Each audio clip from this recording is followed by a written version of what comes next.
Good afternoon. This is Susan, and this is Susan's Ramblings. This is day 17 of the garden produce recipes. I have several for you today, and we're going to start out with stuffed cuck snacks. You take a cucumber, and you add cream cheese, blue cheese, parsley, dill, grated onion, and you put all together except for the cucumber, and then you take the cucumber and you cut it in half, take out your seeds, and you add the cream cheese. It's a very simple thing. It's like most of my recipes, it's simple. It doesn't take too long either. The longest time it would take is when you're in the refrigerator chilling it or having it firm up so that you can cut it into the slices that you need. It's a good recipe, and it's something different. Something different. Okay, next one is colorful veggie coins. Now I can't figure out where they get the coins on this one. Except maybe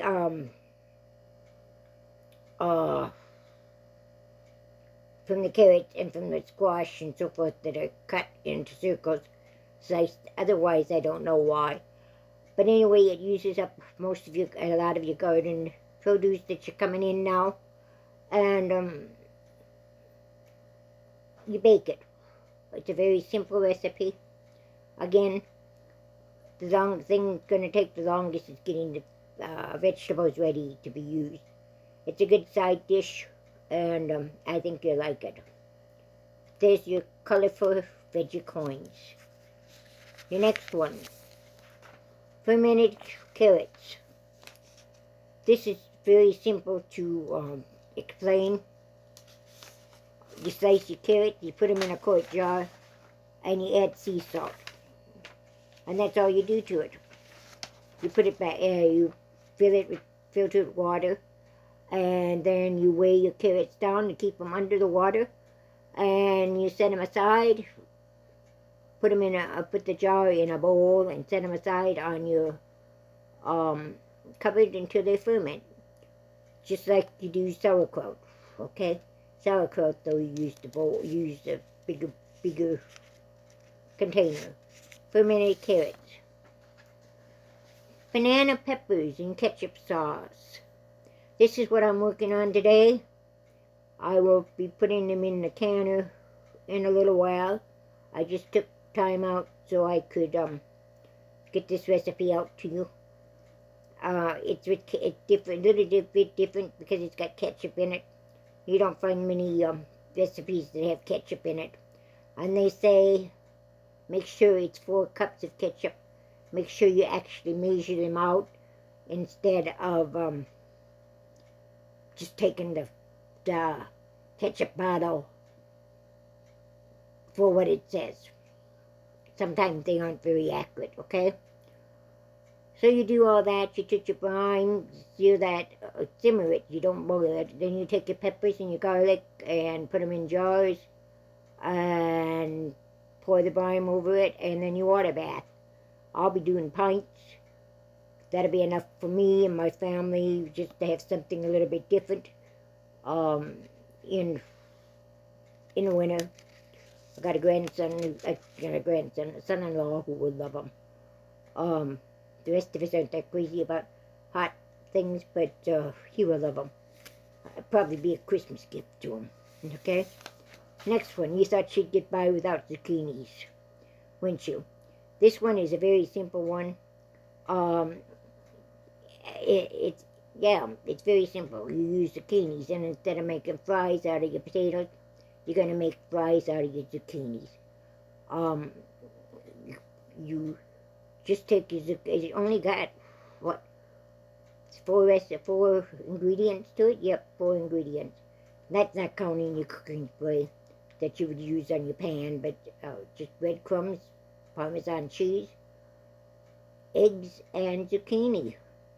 And you can't get much more simpler than that, can you? That's what's going to be for my supper today. since I'm working with peppers and so forth, I have a couple of zucchinis here you have to use. And I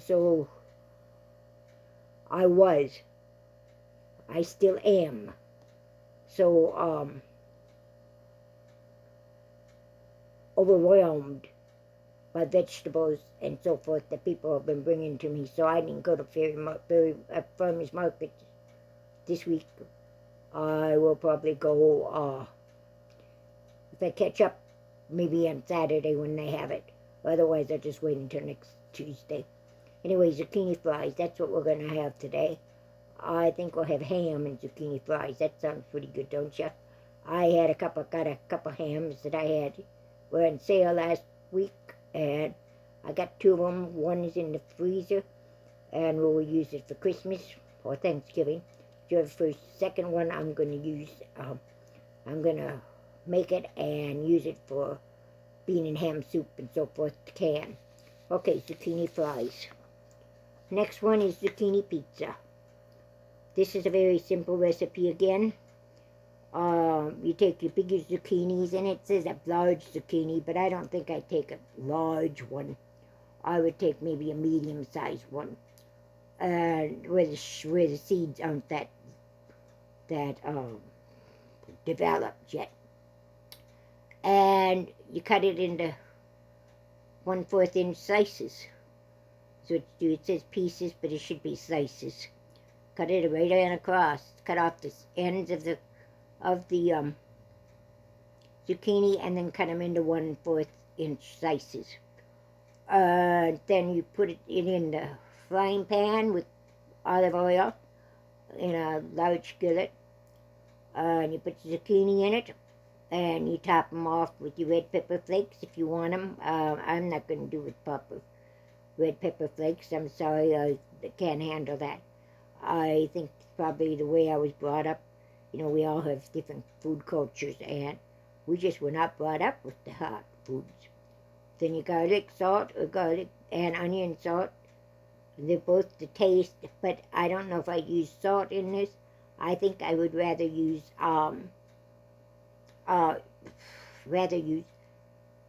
powder, garlic powder and onion powder. I'm not too fond of all that salt in it.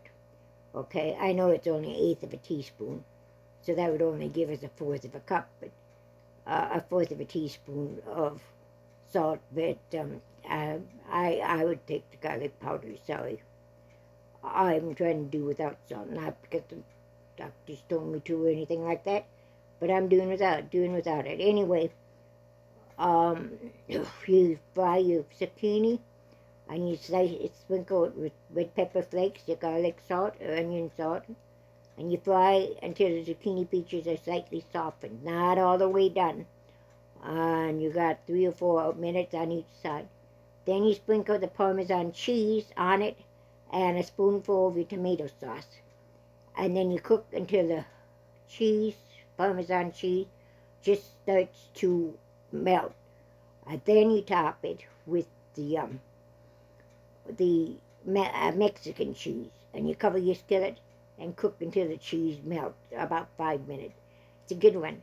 I'll bet people wouldn't even realize it's zucchini, or if they realize it's zucchini, I'll bet they like it. Anyway, that's it for today. God bless you. We'll see you later. Day 17 of Garden Produce Recipes.